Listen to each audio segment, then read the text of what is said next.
జూబిలీహిల్స్ ఉప ఎన్నిక. ఇది పెద్ద హీట్ జనరేట్ చేసి లేకపోతే సంచలనాలు ఏం లేవు.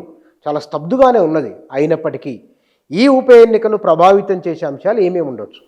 అంటే ఇప్పుడు స్తబ్దుగా అనిపిస్తున్నది. ఇంకొక 2, 3 రోజుల తర్వాత వేడెక్కుతది. నాకు తెలిసి బహుశా ఏ ఉపయోగ ఏ ఉప ఎన్నికకు లేనంత ప్రాధాన్యత అంటే మనకు గతంలో హుజురాబాద్, మునుగోడు ఈ రెండిటితో ఈక్వల్‌గా జూబ్లీహిల్స్ ఉప ఎన్నిక జరగబోతున్నది. మీరు ఎక్స్‌పెక్ట్ చేసిన దానికి కొంచెం భిన్నంగానే మాట్లాడుతున్నా. ఎందుకంటే చాలా హీట్ జనరేట్ చేస్తది ఇది. ఆ రోజు ఫీల్డ్‌లో ఉన్నది కేసీఆర్. ఇవాళ లేడు కేసీఆర్ ఫీల్డ్‌లో. కాదు. ఇదేంటంటే ఇదొక టెస్ట్. 2 ఏళ్ల అంటే వాళ్ళు ఎవరు కూడా అనకపోవచ్చు రెఫరెండం అని. కాబట్టి ఇదొక టెస్ట్ అది ఇద్దరికీ కూడా. ఇద్దరూ ప్రెస్టేజ్‌గానే తీసుకుంటారు. ఇక్కడ పోటీ ఉన్నది 2 పార్టీల మధ్యలోనే. బీఆర్ఎస్‌కి, కాంగ్రెస్‌కి. ఈ సిట్టింగ్ సీట్‌కు బీఆర్ఎస్‌ది కాబట్టి సిట్టింగ్ సీట్ కాబట్టి ఒక ప్రాధాన్యత ఉంటుంది వాళ్ళకు. డెఫినెట్‌గా మన సిట్టింగ్ సీట్‌ను మనం కాపాడుకోవాలనేది.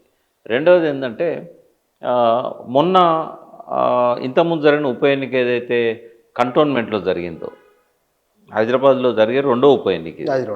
మొదటి ఉప ఎన్నిక ఏదైతే జరిగిందో ఆ ఉప ఎన్నికలో బీఆర్ఎస్ సిట్టింగ్ స్థానాన్ని పోగొట్టుకున్నది. ఎందుకంటే క్యాండిడేట్ అనుకోకుండా యాక్సిడెంట్లో చనిపోవడంతో ఆ ఉప ఎన్నిక వచ్చింది. అయితే బీజేపీ కాంగ్రెస్ చేసిన కాన్స్పిరసీ వల్ల ఆ ఎన్నిక బీఆర్ఎస్ కాపాడుకోలేకపోయింది ఆ సిట్టింగ్ సీట్ని. కాబట్టి ఆ రకంగా చూసినా కూడా బీఆర్ఎస్కి ఇది ఒక ప్రెస్టేజ్. కాన్స్పిరసీ అన్నప్పుడు, ఎన్నికలు అన్నప్పుడు సాధారణంగా ఎవరి వ్యూహాలు వారికి ఉంటాయి. దాన్ని కుట్రని ఎట్లా అనగలం? వ్యూహాలు అంటే ఒక పార్టీ తనకు తను గెలవడానికి చేసేది వ్యూహం అంటారు. 2 పార్టీలు కలిసి ఒకే అభ్యర్థిని గెలిపించడానికి చేసేది కుట్ర అంటారు.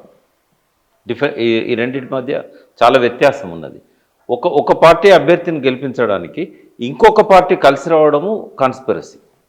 అక్కడ జరిగింది ఏంటంటే ఇంకో 4 రోజులకు నామినేషన్ లాస్ట్ అనగా ఏకంగా సీనియర్ బీజేపీ లీడర్ని తీసుకొచ్చి కాంగ్రెస్ కండగొప్పారు.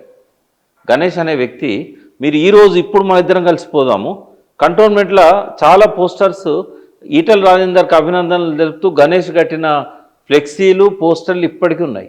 ఇంత వర్షాలకు కూడా గోడ మీద కనబడతాయి మనకు. అంటే ఏకంగా ఎలక్షన్ ముందే క్యాండిడేట్ని తీసుకొచ్చి ఇలా పెట్టి ఓ డమ్మీ క్యాండిడేట్కు బీజేపీ టికెట్ ఇచ్చి ప్రచారం చేయలేదు. సేమ్ ఇక్కడ కూడా జూబ్లీహిల్స్లో అదే జరుగుతూ ఉంది. బట్ ఇక్కడ ఏంటంటే కాంగ్రెస్ క్యాండిడేట్కే బీజేపీ సపోర్ట్ చేస్తున్నది పరోక్షంగా. ప్రత్యక్షంగా మాత్రం ఓ అభ్యర్థిని పెట్టారు, ఓ ఇంతకుముందు పోటీ చేసిన అభ్యర్థిని పెట్టారు. ఆ అభ్యర్థిని డిసైడ్ చేయడానికి కూడా లాస్ట్ మినిట్ దాకా వాళ్ళు వెనక ముందు ఆడారు. ఇంకో డమ్మీ క్యాండిడేట్ పెడదామా, ఈయన పెడదామా అంటే ఇక్కడ ఏంటంటే ఇద్దరి స్ట్రాటజీ టీఆర్ఎస్ను గెలవకుండా ఆపడం, అది వాళ్ళకి చాలా అవసరం.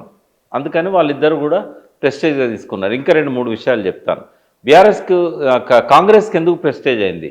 నిన్న మీరు చూశారు, నిన్న మీటింగ్ అంతా కూడా మినిస్టర్స్తోని, తర్వాత వీళ్ళందరితో సీఎం జూమ్లో మాట్లాడింది, ఈరోజు క్యాబినెట్లో మాట్లాడబోతున్నది. మెయిన్ ఏంటంటే మీనాక్షి నటరాజన్ గారు 70-75 మందితోని జూమ్ మీటింగ్ కండక్ట్ చేసింది జూబ్లీహిల్స్ ఎన్నిక గురించి.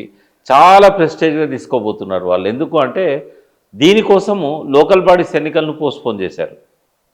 ఇప్పుడు ఆయన రేవంత్ రెడ్డి గారు అన్నది ఏంటంటే పేపర్లో వచ్చిన దాని ప్రకారం, మీడియా కథనాల ప్రకారం దీని ఎన్నిక రిజల్ట్ని బట్టి మనము లోకల్ బాడీస్ తర్వాత పోదామని చెప్పాడట.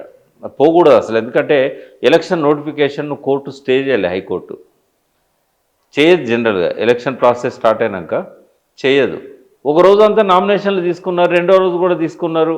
కోర్టు ఏమన్నదంటే నేను ఎలక్షన్ నోటిఫికేషన్ స్టే చేయలేదు, నేను రిజర్వేషన్ జీవోని స్టే చేశా. ఈ జీవో అమల్లోకి రాదు అనుకుంటే ఐసీస్గా పాత జీవో ప్రకారం పోవచ్చు. బట్ ఎలక్షన్ కమిషన్ ఏం చేసింది? గవర్నమెంట్కి రాసింది మళ్ళీ రిజర్వేషన్ డిక్లేర్ చేయమని. అక్కడ స్టేల్మేట్ వచ్చింది. అది చేయకూడదు, లీగల్గా మాత్రం చేయకూడదు. బట్ ఈయన మెల్లగా చేద్దాం మనము ఈ రిజల్ట్ని బట్టి అన్నాడు. మూడోది, అసెంబ్లీలో స్పీకర్ కూడా ఎన్నికల పిటిషన్ ఏదైతే డిస్క్వాలిఫికేషన్ ఆఫ్ ఎమ్మెల్యేస్ది బీఆర్ఎస్ వాళ్ళు ఫైల్ చేశారో ఆ పిటిషన్ను కావాలని చెప్పి ప్రొలాంగ్ చేస్తున్నాడు. మళ్ళీ 24వ తారీఖు పెట్టాడు. రేపు ఇవాళ 23 కదా, రేపు పెట్టాడు. ఏంటంటే విచారణ పేరుతో కాలయాపన చేసి ఒకవేళ కనుక జూబ్లీహిల్స్ గెలిచారనుకో, అప్పుడేంటంటే వాళ్ళని డిస్క్వాలిఫై చేసినా, వాళ్ళ దగ్గర వాళ్ళు రిజైన్ చేసినా మళ్ళీ కాంగ్రెస్ క్యాండిడేట్లకు గెలిచే అవకాశం ఉంటుంది అనేది ఒక నమ్మకం. పక్కనే ఖైరతాబాద్ ఉంది డిస్క్వాలిఫై కాబోయే క్యాండిడేట్. ఎవరు బ్రహ్మదేవుడు కూడా ఆపలేడు ఆయన డిస్క్వాలిఫై కాకుండా. ఎందుకంటే ఎలక్షన్ కమిషన్ దగ్గరనే బీఫామ్ ఉంది కాంగ్రెస్ నుంచి వేసింది. ఒక బీఆర్ఎస్ ఎమ్మెల్యే కాంగ్రెస్ నుంచి చేసిన బీఫామ్ ఎలక్షన్ కమిషన్ రికార్డులో ఉంది ఎంపీగా. అంటే ఆయన ఎవరు ఆపలేరు కదా. మరి జూబ్లీహిల్స్ ఇంపాక్ట్ దాని మీద ఉంటుందా ఉండదా? అంటే లోకల్ బాడీస్ మీద ఉంటుంది, డిస్క్వాలిఫికేషన్ మీద ఉంటుంది, స్పీకర్ డిసిషన్ మీద ఉంటుంది, వాళ్ళ రిజిగ్నేషన్స్ మీద ఉంటుంది, మళ్ళీ వచ్చే ఉప ఎన్నికల మీద ఉంటుంది. అంటే ఒక రకంగా రెండు పార్టీలకు కూడా అత్యంత ప్రెస్టేజియస్ ఎన్నిక ఇది. వేడి పుడుతుంది, కొద్ది రోజులు చూడండి మీరు, 2-3 డేస్లో వేడి అందుకుంటుంది. తర్వాత 3 నెలల నుంచి బీఆర్ఎస్ క్యాడర్ ప్రతి డివిజన్లో ప్రతి బూత్ దగ్గర అపాయింట్ అయిన్లు తిరుగుతున్నారు. వాళ్ళ రిపోర్ట్స్ అన్ని పేపర్లలో వస్తున్నాయి. అంటే గతంలో ఉన్న మంత్రులు కావచ్చు, ఎమ్మెల్యేలు కావచ్చు, మాజీ ఎమ్మెల్యేలు కావచ్చు, ఎంపీలు కావచ్చు, రాజ్యసభ సభ్యులు కావచ్చు, 3 నెలల నుంచి తిరుగుతున్నారు. వాళ్ళు 3 నెలల కింద క్యాండిడేట్ని డిక్లేర్ చేశారు. ఎలక్షన్ క్యాంపెయిన్ 3 నెలల కింద స్టార్ట్ అయింది నోటిఫికేషన్ రాకముందు. బట్ కాంగ్రెస్ కదలిక లేదు. డిసైడ్ చేయడానికే చాలా టైం తీసుకున్నారు. లాస్ట్ మినిట్లో నవీన్ యాదవ్ డిసైడ్ చేశారు. అజారుద్దీన్ను తప్పేయడానికి ప్రయత్నం చేశారు. కానీ నవీన్ యాదవ్ చాలా స్ట్రాంగ్ క్యాండిడేట్ అని అంటున్నారు. నవీన్ యాదవ్కు కొన్ని బస్తీలలో మంచి పేరుంది. అంటే ఎందుకు వచ్చింది ఆ పేరు అంటే, ఆయన కొన్ని సీమంతాలు చేయడము, రకరకాల ఫంక్షన్ చేయడము, శ్రీశైలం యాదవ్ కొడుకు కావడము, యాదవ్ సామాజిక వర్గము, ఇవన్నీ కూడా ఆయన కలిసి వచ్చిన అంశాలు. బట్ యూసుఫ్ కూడా రైమన్ నగర్ ఏరియాలో నేను అడిగినంత వరకు అంటే అంత ఎక్స్పెక్ట్ చేసినంత ఏం లేదు. అంటే అందరు అనుకున్నారు ఆ బస్తీలన్నీ కూడా కొంచెం బాగా శ్రీశైలం యాదవ్కు అనుకూలంగా ఉంటాయని. కానీ ఇక్కడ లోకల్ బాడీస్ ఎన్నికలు జరిగినప్పుడు, మున్సిపల్ ఎన్నికలు జరిగినప్పుడు వార్డులల్లో, డివిజన్లల్లో క్యాండిడేట్ ఇంపార్టెన్స్ ఉంటుంది. ఇక్కడ ఏంటంటే క్యాండిడేట్ కంటే కూడా పార్టీకి ఇంపార్టెన్స్ ఉంటుంది ఎమ్మెల్యే ఎలక్షన్స్లలో. అయితే ఆయనకున్న ప్లస్ పాయింట్స్ అన్నీ ఆయన కాంగ్రెస్ క్యాండిడేట్ వల్ల కావడం వల్ల కొంత మైనస్ అవుతున్నది. ఉదాహరణకు ఈ 2 సంవత్సరాల కాంగ్రెస్ పాలన చూసినట్టయితే యాదవులు కూడా హ్యాపీగా లేరు. ఎందుకు లేరంటే కొన్ని దాదాపు 1,00,000కు పైన అప్లికేషన్స్ పెండింగ్ ఉన్నట్టున్నాయి. ఏది గొర్రెల కోసం వీళ్ళు అప్లై చేసినాయి తెలంగాణ జిల్లాలలో. వాళ్ళకు ఒకవేళ కేసీఆర్ ఉండుంటే మాకు అప్పటిలాగానే ఆ గొర్రెలు వచ్చేటివి కదా ఒక్కొక్క కుటుంబానికి. అప్పుడు పెండింగ్లో ఉన్నాయి, షార్ట్ లిస్ట్ అయినాయి, వాళ్ళు డబ్బులు కట్టినాయి, 15,000 దాకా పెండింగ్ ఉన్నాయి. ఇంకా చాలా అప్లికేషన్స్ పెండింగ్ ఉన్నాయి డబ్బులు కట్టనివి. అంటే వాళ్ళు మార్జిన్ మనీ కడితే వాళ్ళకు సబ్సిడీ వస్తుంది అన్నట్టు. అంటే ఇవన్నీ యాదవులలో కొంత నిరాశను, నిస్పృహను కలిగించినాయి. ఇప్పుడు ఇక్కడ ఉన్న యాదవ కుటుంబాలు ఉంటాయి, ఓటర్స్ ఉంటారు. ఇప్పుడు దాదాపుగా బీసీలలో మెజారిటీ మనకేంటంటే 300 కాపులు ఉన్నారు ఈ నియోజకవర్గంలో. వాళ్ళ తర్వాత కొంచెం కుడి ఎడమగా యాదవ్స్ ఉన్నారు. ఈ 2 వర్గాలు అసంతృప్తితోనే ఉన్నాయి కాంగ్రెస్ ప్రభుత్వం పట్ల. ఎందుకంటే రైతాంగానికి సరిగా రుణమాఫీ పూర్తిగా ఫలితం దక్కలేదు. ఓన్లీ ఒక 18,000 అప్లికేషన్సే ఇచ్చినట్టుగా మనకు తెలిసింది. అంటే ఇంకా చాలా పెండింగ్ ఉన్నాయి వాళ్ళవి, 18 lakh అప్లికేషన్స్ అనుకుంటా. అయితే ఇట్లా మనకేంటంటే చాలా అంటే దాదాపు 40 to 50% కూడా రుణమాఫీ కాలేదు. తర్వాత చేస్తామన్నారు, ఇవ్వలేదు. రైతు బంధు విషయంలో కూడా రైతు భరోసా పేరు మార్చినా కూడా ఆయన అన్నట్టు 7,500 చేయలేదు. ఆ ఇచ్చినవి కూడా అందరికి అందలేదు. మొదటిసారి అయితే చాలా తక్కువ మందికి వచ్చినాయి, 2 ఎకరాల లోపు వాళ్ళకే వచ్చినాయి. కానీ తర్వాత ఇచ్చినవి కొంతమందికి పడ్డా కూడా అందరికీ రాలేదు. అది ఒక సర్టెన్ లిమిట్ వరకు వచ్చినాయి. అంటే వాళ్ళల్లో కూడా అంత హ్యాపీనెస్ ఏం లేదు. రెండవది, మొన్న జరిగిన యూరియా బస్తాలది గొడవ, లైన్లలో చెప్పులు పెట్టడము, ఆ స్పృహ తప్పి కొంతమంది పడిపోయి చనిపోవడము, ఇవన్నీ కూడా యాంటీ కాంగ్రెస్ వ్యతిరేకతను కొంత మూట కట్టుకున్నాయి. తర్వాత ఆ జూబ్లీహిల్స్ కాన్స్టిట్యున్సీ వాళ్ళు కాంగ్రెస్కి వేయాలన్నా కూడా గతంలో పెనం మీద ఉంటే పొయ్యిలో పడ్డట్టు అయిపోయింది వాళ్ళ పరిస్థితి. ఎందుకంటే ఇప్పుడు మొత్తం మళ్ళీ డ్రైనేజ్ సమస్యలు మొదలైనవి.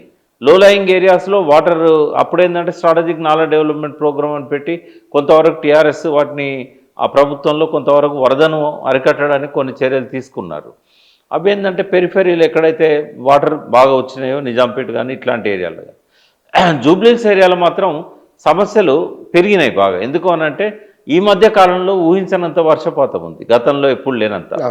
వాటి వల్ల ఏమైంది, ఆ నాలా సరిగా లేకపోవడము, అన్నీ జామ్ కావడము, వాటిని చేయడానికి జిహెచ్ఎంసీ దగ్గర డబ్బులు లేకపోవడము, స్పెషల్ డ్రైవ్ తీసుకోకపోవడం వల్ల లో లయింగ్ ఏరియాస్, ఇప్పుడు మనం మాట్లాడుకుంటున్నది కూడా జూబ్లీహిల్స్ కాన్స్టిట్యున్సీ కానుంచే ఉంటుంది.